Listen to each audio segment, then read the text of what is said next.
అందరికీ నమస్కారం. నా పేరు రమ. సాథియా 13వ భాగం.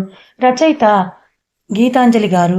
తరుణ్ వెళ్ళగానే చంద్రిక రూమ్ డోర్ నాక్ చేశాడు. అప్పటి వరకు ఎక్సర్సైజ్ చేయడం వల్ల మొహానికి దేహానికి కాస్త చెమట పట్టి మొహం నిర్మలంగా మారింది. ఈ టైంలో ఎవరు అనుకుంటూనే ఓపెన్ చేసింది. ఆమె శరీరం మీద స్వేద బిందువులు కూడా ముత్యపు జల్లులాగా కనిపిస్తాయి అతనికి. ఏసీ వేసుకోవచ్చు కదా, రిమోట్ చేతిలోకి తీసుకుంటూ అడిగాడు. నాకొద్దు, మొహం పక్కకు తిప్పుకొని సమాధానం ఇచ్చింది. మరి ఇంత చెమటలు చిందిస్తే ఉండాలి కదా. విండోస్ క్లోజ్ చేసి ఏసీ ఆన్ చేసి చంద్రిక చేతిలో ఉన్న టవల్ చూసి స్నానానికి వెళ్తుందని అర్థమై చిన్నగా నవ్వాడు. తన చేతిలో టవల్ని తీసుకుని నడుము చుట్టూ వేసి ఒక్కసారి లాగగానే వెళ్ళి అతన్ని అతుక్కొని బిక్కుమని చూసింది. బయటకు వెళ్తున్నట్టున్నారు కదా, చెమట దూరం జరగండి అని ఛాతీ మీద చెయ్యేసి వెనక్కి నెడుతూ చెప్తుంటే పూర్తిగా మీద కొరిగిపోయి బట్టలు అక్కర్లేదా నీకు అన్నాడు. ఉన్నాయి. మొహం ఇబ్బందిగా పెట్టింది. తను వేసుకున్న టీషర్ట్లోకి ఆమెను కూడా లాగి ఈ రోజుకి నా రూమ్లో ఉన్న బట్టల్లో ఏవో ఒకటి వేసుకో, రేపు షాపింగ్కి వెళ్ళి కొనుక్కో అన్నాడు. అతను అంత దగ్గరగా తన శరీరానికి తాకుతూ ఉంటే మాటలు రావడం కూడా కష్టంగా ఉంది చంద్రికకు. హా అని కంగారుగా తలూపింది. తనని వదిలి మీటింగ్కి బయలుదేరాడు విక్రాంత్. వాళ్ళ కోసం ఆ పార్టీ జరిగే ప్లేస్ బయట వెయిట్ చేస్తున్నాడు అభిజిత్. ఒక్క చిన్న స్మైల్ ఇచ్చి అతను ముందుకు కదిలితే చంద్రిక గురించి చెప్పాడు తరుణ్. ఎవరూ గమనించలేదు, కానీ అతని చేతి పిడికిలు బిగిసి మొహంలో అసహనం తొంగి చూసింది. పార్టీ జరుగుతోంది, అందరూ మాట్లాడుతున్నారు, కానీ విక్రాంత్కి అక్కడ ఉండాలనిపించలేదు. నాకు కొంచెం మూడ్ బాగాలేదు, నువ్వు ఉండిరా, నేను బయలుదేరుతున్నా అని తరుణ్కి చెప్పి వెళ్ళిపోయాడు. తను డ్రింక్ ఫిక్స్ చేసి వచ్చేలోపు విక్రాంత్ వెళ్ళిపోవడం చాలా ఆశ్చర్యంగా తోచింది అభిజిత్కి. ఎక్కడవాడు అంటూ గ్లాస్ టేబుల్ మీద పెట్టాడు అభిజిత్. Mood upset. ఇంకెందుకు, ఆ అమ్మాయి వచ్చేసింది కదా. వంకర్ నవ్వు అతనిలో తన ఫోర్స్ మీద వచ్చింది. ఆ అమ్మాయికి ఇష్టం లేదు ఇక్కడికి రావడం. ఎందుకు? కళ్ళు చిట్లిని చూశాడు. తెలియదన్నట్టు పెదవి విరిచాడు తరుణ్. అయినా విక్రాంత్ కూడా మరీ అంతలా ఆ అమ్మాయి కోసం తన స్థాయి మర్చిపోయి ప్రవర్తించాలా? Too much. కాకపోతే ప్రేమించాడుగా. నిర్లిప్తత నిండిన సమాధానం తరుణ్ నుండి. ప్రేమిస్తే మొహం అదొక రకంగా పెట్టాడు. ప్రేమిస్తే తెలుస్తుంది. నేను చూసిన మొదటి ప్రేమికులు వాళ్ళే. ఇలా వాళ్ళ జీవితాలు అయిపోతాయని తెలుసుంటే వాళ్ళ ప్రేమకి పునాదులు కూడా వెయ్యకపోదును అన్నాడు బాధగా తరుణ్. పార్టీ నుండి బయలుదేరి ఇంటికి వెళ్ళేటప్పటికీ అతని రూమ్లో కబోర్డ్ ఓపెన్ చేసి షర్ట్ వెతుకుతూ కనిపించింది చంద్రిక. ఎంత ముద్దుగా కనిపిస్తోందో అతని కళ్ళకి. ఈ కలర్ నీకు బాగుంటుంది, సో దొబ్బేస్తా క్యూట్గా చెప్తుంటే డోర్కి జారబడి తన మాటలే వింటూ చిన్నగా నవ్వి, నీ వస్తువులు నువ్వు దొబ్బడం ఏంటి అన్నాడు. నువ్వేంటి ఇక్కడ? సడన్ షాక్లో అడిగి మళ్ళీ రియలైజ్ అయ్యి మీరా అని అంది. షర్ట్ తన నడుము చుట్టూ వేసి దగ్గరగా లాగి, మీరా నేను కాదు నువ్వు అన్నాడు. ఏంటి అంది అయోమయంగా అతని భుజాల మీద చేతులేసి వెనక్కి నెడుతూ. ఏజ్ పెరిగితే ఇంత క్యూట్గా అవుతారా ఎవరైనా? పాపం కదే రాక్షసి అన్నాడు బుగ్గల్లాగుతూ. లేవండి అంది. అబ్బా, ఎప్పుడూ అరిగిపోయిన టేప్ రికార్డర్లాగా లేవచ్చు కదా, లెండి పొండి అనే బదులు కాస్త పొయిట్రీ యాడ్ చేసి రండి రా ఉండిపోలాంటి అనొచ్చు కదా. నువ్వేమైనా కాలేజ్ పిల్లాడివా, ఫ్లర్ట్ చేస్తున్నావు అంది నవ్వుతూ. నేను కాలేజ్ పిల్లాన్ని కాకపోయినా నువ్వు అచ్చం అలానే ఉన్నావు Maisamma. Inner and outer beauty రెండూ మారలేదు, జస్ట్ కాస్త పొట్టొచ్చిందంతే అన్నాడు. ఒక్క ఉదుటన వెనక్కి నెట్టి కోపంగా చూసింది. ఉన్నమాట అంటే ఉలుకు ఎక్కువని ఊరికే అన్నారా అనుకున్నాడు మనసులో. షర్ట్ తీసుకుని విసివిస తన రూమ్లోకి వెళ్ళిపోయి డోర్ వేసుకుంది చంద్రిక. అబ్బో, పాపకి బాగా కాలినట్టుందిగా అని చిన్నగా నవ్వుకొని హాల్లో కూర్చొని టీవీ పెట్టాడు. నువ్వెప్పుడొచ్చావు అని అంది అక్క డిన్నర్ ప్లేట్ సర్దుతూ. ఇప్పుడే అన్నాడు. రాత్రి భోజనాలు కూడా చేస్తున్నారా తమరు? వెటకారంగా అడిగింది. టైం వస్తే బాగా తిప్పుతున్నావుగా అడిగాడు నవ్వుతూ. ఆ నవ్వు అతని మొహంలో కనిపించడానికి 6 ఏళ్ళు పట్టింది ఆమెకి. చందు ఎక్కడ? ఫ్రెష్ అవుతోంది. మళ్ళీ ఎందుకు తీసుకొచ్చావు? ఇప్పుడిప్పుడే అంతా సెట్ అయింది, మళ్ళీ ఎందుకు ఇదంతా? తెగిపోయిన బంధాలని, రేగిపోయిన గాయాలని తవ్వుకోకూడదు బంగారం అంది. మీరు నా మీద అభిమానంతోనే చెప్తున్నారు, నేను అర్థం చేసుకోగలను, కానీ ఐ కాంట్. తను నా గ్రేటెస్ట్ వీక్నెస్, నా స్ట్రెంగ్త్. ఇప్పుడేదో మా ఇద్దరి మధ్య బాలేదని మళ్ళీ అంతా మొదటి నుంచి వద్దాం. నువ్వెవరో నాకు తెలియదు అనుకునే టైప్ నేను కాదు. ఒక్కసారి మా ప్రయాణం మొదలయ్యాక ఎన్ని మలుపులు వచ్చినా సరే ముడిపడిపోవడమే కానీ విడిపోవడం అంటూ జరగదు. తను వేరొకరి వైఫ్ అయినా, వేరొకరి తల్లి అయినా సరే నాకు మాత్రం తనే నా తొలి ప్రేమ, మై ఫస్ట్ లవ్. తనని తప్ప ఇంకెవరిని ఆ భావంతో కూడా చూడలేకపోయాను. తను మూవ్ ఆన్ అయ్యిందా ఏమో తెలియదు. ఒకవేళ మూవ్ ఆన్ అయితే ఈ జన్మకి నాకు తనని పొందే అదృష్టం లేదేమో, కానీ నెక్స్ట్ జన్మకైనా సరే ఆ అదృష్టం ఇస్తానంటే ఇప్పుడే ఈ క్షణమే ప్రాణాలు వదిలేస్తాను. స్థిరంగా వచ్చాయి ఆ మాటలు. ఆ మాట వినగానే తనని మార్చడానికి ట్రై చేయడం కూడా వేస్ట్ అని అర్థమై కామ్గా భోజనం ప్లేట్లో పెట్టింది. ఫ్రెష్ అయి విక్రాంత్ షర్ట్ వేసుకొని మీద నుండి తొంగి చూస్తూ అక్క తన వైపు కళ్ళు తిప్పగానే ఫుడ్ మీదకి తెమ్మన్నట్టు కళ్ళతోనే బ్రతిలాడింది. విక్రాంత్ ఉన్నాడని అడుగుతుందేమో అని ప్లేట్ పట్టుకొని మెట్ల వైపు అడుగులు వేస్తుంటే ఎక్కడికి అన్నాడు. తనకి భోజనం గొనిగింది. నేను తీసుకొని వెళ్తాను, మీరు తినండి అని ప్లేట్ తీసుకొని చంద్రిక రూమ్కి వెళ్ళాడు. డోర్ పక్కనే దాక్కొని చూస్తున్న తనని ఒక చేత్తో బయటికి లాగి ఏంటి అన్నాడు. ఏంటి అమాయకంగా చూసింది. ఎందుకలా దాక్కుంటున్నావు? నా టాప్ పొట్టిగా ఉంది, వదిలితే వెనక్కి వెళ్తానంది చిన్నగా. సరే పో, ఇదిగో ప్లేట్, తినేసి నీకు నచ్చింది చేసుకో అన్నాడు. తింటాను అని చిన్నగా చెప్పింది. మోకాళ్ళ మీద వరకు వచ్చిన షర్ట్ని అలాగే చేత్తో లాక్కుంటూ నడుస్తుంటే నవ్వు చేసింది అతనికి. అర్ధరాత్రి అవుతుంటే నెమ్మదిగా చంద్రిక రూమ్ కిటికీ నుండి లోపలికి దూకి బెడ్ మీద ఆదమర్చి నిద్రపోతూ ఉన్న తనకి దగ్గరగా వెళ్ళి పిల్లో పీక మీద పెట్టి నొక్కేస్తున్నాడు గట్టిగా. అతని కళ్ళల్లో తను చచ్చిపోవాలి అనే కోరిక క్లియర్గా కనిపిస్తూ ఉంది. ఊపిరి ఆడని సఫోకేషన్కి వెంటనే కళ్ళు తెరిచి బ్లాక్ మాస్క్లో ఉన్న అతన్ని చూసి ఒక్క క్షణం ఊపిరాగింది చంద్రికకి. తన బ్రెయిన్ వెంటనే షార్ప్గా రియాక్ట్ అవడంతో కాళ్ళు చేతులు ఆడిస్తుంటే తన రెండు చేతుల్ని గట్టిగా పట్టుకున్నాడు. వదలమని దీనంగా అతని కళ్ళలోకి చూస్తున్నా కరగని ఆ వ్యక్తి ఎంత కరుడుగట్టిన దుర్మార్గుడు అర్థమైంది చంద్రికకి. ఆమె పట్టులో శక్తి సన్నగిల్లుతోంది, ఓపిక నశిస్తోంది. ఎక్కువసేపు ఊపిరి లేకపోవడం వల్ల తన కళ్ళు మూతపడిపోతున్నాయి. శ్వాస వేగం తగ్గింది, ఊపిరి భారమైంది.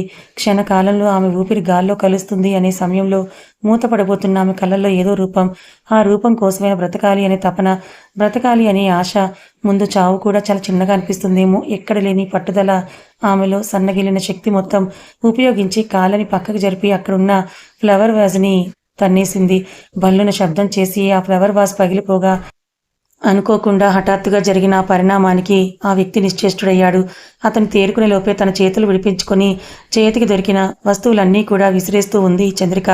అందరూ లేస్తారని కంగారులో తన చెయ్యి పట్టుకుని గట్టిగా లాగబోతూ ఉంటే అతని గోర్లు తన శరీరంలోకి చొచ్చుకొని పోతూ తీవ్రమైన నొప్పిని తనకి కలిగిస్తూ ఉంది. అయినా సరే హెల్ప్ మీ అని అంటూ ఆకాశం అంటేంత అరుపులతో గట్టిగా అరిచింది. అప్పుడే నిద్రలోకి జారుకుంటున్న విక్రాంత్ తుల్లిపడి లేచాడు. అరుపుకి ఇంట్లో ఉన్న అందరికీ మెలకు వచ్చేసింది. ఒక్కొక్కరుగా అందరూ లేచి లైట్స్ వేసి చూస్తుంటే వడివడిగా అడుగులు వేస్తూ చంద్రిక గదివైపు పరిగెత్తాడు విక్రాంత్. లోపల నుండి లాక్ చేయడం వల్ల తలుపు తెరుచుకోవడం కుదరకపోతే 2 సార్లు దాన్ని గట్టిగా పుష్ చేయడానికి ట్రై చేశాడు విక్రాంత్. శబ్దం రావడంతో తను వచ్చాడని అర్థమై కన్నా ప్లీజ్ హెల్ప్ మీ అని గట్టిగా అరిచిన చంద్రిక. ఆమె అరుపు అతన్ని చేరగానే ఆమె మెడ మీద కత్తి ప్రత్యక్షమైంది. ఆ కత్తిని చూడగానే ఆమె కళ్ళు భయంతో నిండుకున్నాయి. చచ్చిపోతామనే ఆలోచన ముందు బ్రతకాలనే ఆశ చాలా ఎక్కువ అవుతుందన్నట్టు తనకి కూడా మొదలైంది. పీక మీద కత్తి ఉన్నప్పుడే కాలు కాస్త లేపి వాడి కాలు మీద గట్టిగా తొక్కింది. ముందు నుండి ఆమెకి కరాటే అలవాటు ఉందేమో, కాస్త గట్టిగానే తగిలింది వాడికి. ఒక్క నిమిషం పాటు కాలు స్తంభించి అతను తేరుకునే లోపే కిందకి తోసి బెడ్షీట్ తీసి చేతులు కట్టేసింది గట్టిగా. గబగబా వెళ్ళి డోర్ తీయగానే కంగారుగా చూశాడు విక్రాంత్. ఏమైంది? తన మొహాన్ని చూస్తూ చేతుల్లోకి తీసుకుంటూ అడిగాడు విక్రాంత్. వాడు నన్ను చంపడానికి చూస్తున్నాడు. వెక్కుతోంది తను. చనిపోతాను అనే భయం తనలో పేరుకుపోయింది, బాగా ఖర్చుకుపోయింది. విక్రాంత్ని అలాగే గట్టిగా ఒక చెయ్యి తన చుట్టూ వేసి బెడ్ మీద పడుకున్న వాడిని లేపాడు. మొహానికున్న బ్లాక్ మాస్క్ తీసి ఎవడ్రా నువ్వు అన్నాడు. వాడికి తెలుగు రాదు. ఆ మొహం చూస్తేనే అర్థమైంది అతనికి. ఎవడు వీడు? విసుగ్గా. తెలీదు అన్నట్టు తలూపింది చంద్రిక. కిస్నే పేచా కోపంగా అడిగాడు. అప్పటికే సెక్యూరిటీ ఇంట్లో వాళ్ళు అందరూ లోపలికి వచ్చేయడంతో వాడిని గట్టిగా పట్టుకొని ఉంచున్నారు సెక్యూరిటీ. చెప్పుబే, ఎవడు నువ్వు? కోపం అతనిలో. వాళ్ళు చెప్పరు. ఇలాంటి వాళ్ళు చాలా లాయల్గా ఉంటారు. చచ్చినా వాళ్ళ బాస్ పేరు బయటకు పెట్టరు. వాళ్ళని పోలీసులకి అప్పచెప్పేస్తే best sir. Vikrant personal security సిబ్బంది చెప్పాడు. అతనికి ఎలా తెలుసు అనే ప్రశ్న అడగడం వేస్ట్, ఎందుకంటే అతను ఆ నేపథ్యం నుంచి వచ్చినవాడి. నీకు తెలిసిన వాళ్ళ ద్వారా వీడు ఏ బ్యాచ్ నుంచి వచ్చాడో కనుక్కో అన్నాడు విక్రాంత్ చాలా సీరియస్గా. సరే అన్నట్టు తలూపాడు.